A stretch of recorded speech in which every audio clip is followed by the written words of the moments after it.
Bonjour everyone, I'm Tula Rampon and I'm the France correspondent for International Living, coming to you today from the sunny south of France, and very excited today to talk to you about some top expat spots, 5 spots in France that make good expat destinations if you're thinking of making the leap to La Belle France. So first of all, I want to say it's really important to have your must-have checklist ready. So think about, is weather a factor for you? What about transportation? Are you okay with city living? Do you want services right at your doorstep? Are you more into French countryside living, which it also has its benefits, but you might just have a small superette and a farmer's market? What we're going to do is go from higher budget options, meaning that there is something hopefully for everybody in these destinations that I'm going to go through, but definitely are some places where the rents are higher. They might not be higher compared to the United States, but they are higher for French folks. So just keeping that in mind, and hopefully, as I mentioned, you'll try to find something for you in these 5 fantastic French destinations. So the first we're going to talk about is Nice on the French Riviera. It enjoys an exceptional location. You're near the Italian border. You also have beautiful seaside towns like Villefranche-sur-Mer and Menton. And Monaco is not far away as well. So a lot of the expats that I know that have moved, who are actually International Living readers, subscribers, and they made the leap to Nice. They enjoy traveling around by bus, by train, and also there is an international airport within the city limits, which is a very cool thing, and there are a few direct flights to the United States. It's an active lifestyle, so of course you're seaside, you're right along the beach. You have the Promenade des Anglais, which is excellent for just walking or going down to one of the beaches, or just even having an aperitif or a cocktail. Of course there's great food, nice restaurants. You have a lot of French and Italian fusion type things, but you can find cuisine from all around the world, so it's a nice variety. You can think about average rentals for a 2-bedroom, I think on the really cheap end, about $1,100, and more of an average of about $1,400 a month for Nice. Last thing I'll say is that there are tons of events happening throughout the year in Nice. I do keep in contact with one of the IL readers that lives there, and she's always out and about. There is the big Nice Carnival in February, and then the Nice Jazz Festival in July. So if you like out of doors active living with a kind of French Riviera touch, you'll like Nice. It is a busier place, and you're gonna have to really like bigger city living for France. Okay, let's go ahead and move on to Lyon, France, which I have to admit was never on my radar until I visited, and I'd love to have a couple different lifetimes to live in these different places around France, because I think Lyon would be right at the top of the list. First of all, it's in a great location. It's kind of known as the gateway to the south when you're traveling down from Paris, and surprisingly, when I went there on a scouting trip, the expats I talked to, one of the main reasons they chose Lyon was because of the rail service. So you're on this central north-south access, and it is one of the busiest and most used rail centers in France. So you have the Pardieu rail station, and one of the most interesting things when I visited was how easy it was to get around Lyon. Another place where you don't need to have a car. Lyon, central Lyon, is at the convergence of the Rhone River and the Saône River, which actually makes for very pretty sunsets and landscapes. And part of the charm of living in Lyon is living along the river. So you have several peniches, houseboats, which serve as restaurants. The main center of Lyon is actually on a peninsula called the Presqu'Île, where when all of the action happens, and honestly is probably one of the coolest places I've ever been to in all of France. And one of the main reasons to move to Lyon is for the food. So I'm living in France, and I thought, how much better can the food get? It could get a lot better. Lyon is outstanding when it comes to food, and you don't have to pay a lot of money. It's actually just a stunningly very pretty city, and if you don't live there, I highly recommend live there at one point. I highly recommend visiting.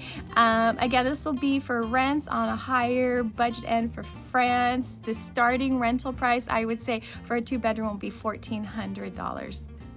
All right, so we're gonna go to the other side of the country, and I started to hear more and more good things about Lille. So Lille is in the department called Le Nord, Le North. You know, a bit unfortunately, when people think of the north of France, think kind of automatically about bad weather. So I don't know if that's, you know, in other places outside of France, but around here, especially in the south, people kind of poke fun of the north because it's that of dreary and drizzly. Lille is about 56 or so miles away from the Belgian border, so we're way up at the top. It's very different culturally, so they're used to drinking more beer than wine, and Lille is known for having very friendly residents, which I can attest to.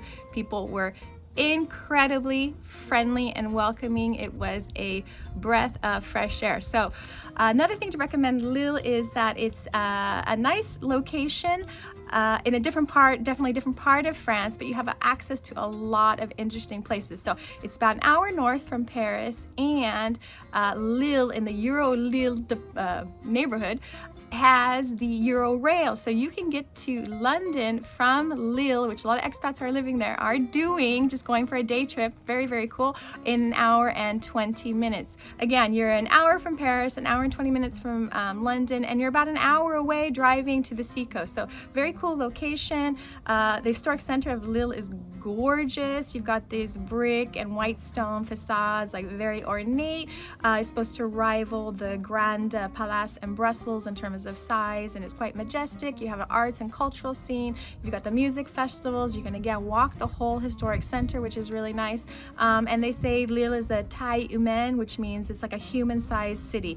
And it feels like a very small place, and it's very easy to get around. You have 2 airports within, you know, the city limits. So again, if you want to fly out, you want to fly back to the United States, that's quite convenient. For rents, on average, 2-bedroom, 1,100. And just to put a little asterisk on the weather conversation is that it's not going to be the south of France, and you're going to have Paris-like weather, and you're going to have some kind of wet and drizzly days. But again, expats I talked to said it wasn't as bad as people think, and a lot of people appreciate the cooler weather. All right, so let's go ahead and come back to our area in the south of France, which can be expensive. It's definitely higher price than different areas around France. I'm going to talk to you about a place called Provence Verte, which means green Provence, and it is about an hour from the seacoast. So it's about an hour from where we live, and absolutely love green Provence. If I had the budget, which I don't, I would buy a second home there. It's wonderful, and the great thing about Green Provence, which you can tell from the name, it's beautiful. So vineyards as far as the eye can see, intersected with streams, rivers. There is a lake, Lake Saint Croix, with villages around it, so you could go down for the day, rent a boat, have a picnic, just lay out, sunbathe if you like. The one thing, it is definitely rural living, so you will need a car to get from place to place. Of course, you can post up in your village for, you know, as long as you like. There are a lot of expats, expats from different European countries, a lot of American expats. They are often centralized, and a lot of English from England expats, often centralized in a couple different villages. So you want to look out for villages like Cotignac and Lourdes. The other villages are quite mainly French. You'll have some expats in places like Brignoles and Carcasse, and because the area is getting more and more popular, but there's not a flood of expats coming in because it's not the easiest to get to. Real estate prices are also very interesting, so that's why I said I would love to have a second home there, but I definitely don't have the budget, is that you can get, currently, you can go ahead and look for yourselves. You can currently get a village home for under $100,000. So not everywhere, not in always the popular villages. It could be 1 or 2 villages over. If you're looking to have like a standalone house and maybe you want to get a pool or something, you know, the minimum budget is going to be about $320,000, $350,000. up. So there is a range of prices, but village homes, they don't usually have an exterior. Some have a like a terrace, kind of, you know, what they call a terrace de tropezien on the roof, and you'll be on several levels. There's no, you know, stairs, etc. So they do have some drawbacks. Rentals are quite lower than in the city. So think of a 2-bedroom rental in a place like Carsas or Cotignac or Lourdes for $800. So this, again, very outdoor, active style living. You could just make a a weekend of going to the restaurants. There's a nice restaurant gourmet scene. They got recently a lot of the hotels, there's one hotel, a lot of the restaurants got a Michelin green star for being very eco-friendly. Cotignac has a nice gastronomic scene, so there's great restaurants. You can go on the main boulevard, Cor Gambetta, go to the farmer's market, make a day of it, go to a restaurant, have a nice glass of rosé. Again, Green Provence, a very beautiful place and a nice place if you are willing to make a little bit of an extra effort, have a car, and you enjoy French countryside living. All right, let's move on to the Dordogne. We're going now to the southwestern corner of France. If you've been to the Dordogne, you know, it is incredibly beautiful. I know we are spoiled in Provence.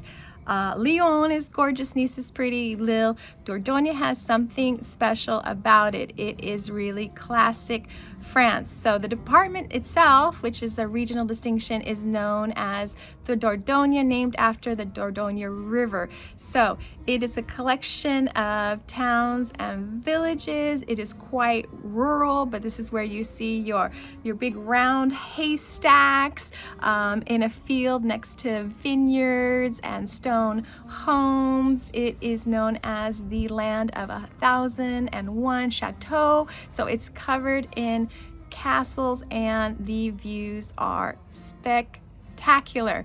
It has a wealth of plus beau village. So that is a label, a designation in France called the most beautiful villages. So if you go to a village like Dôme in the Dordogne, which is D-O-M-M-E, it is classified as one of the most beautiful villages in all of France. It's a fortified town, overlooks the Dordogne River.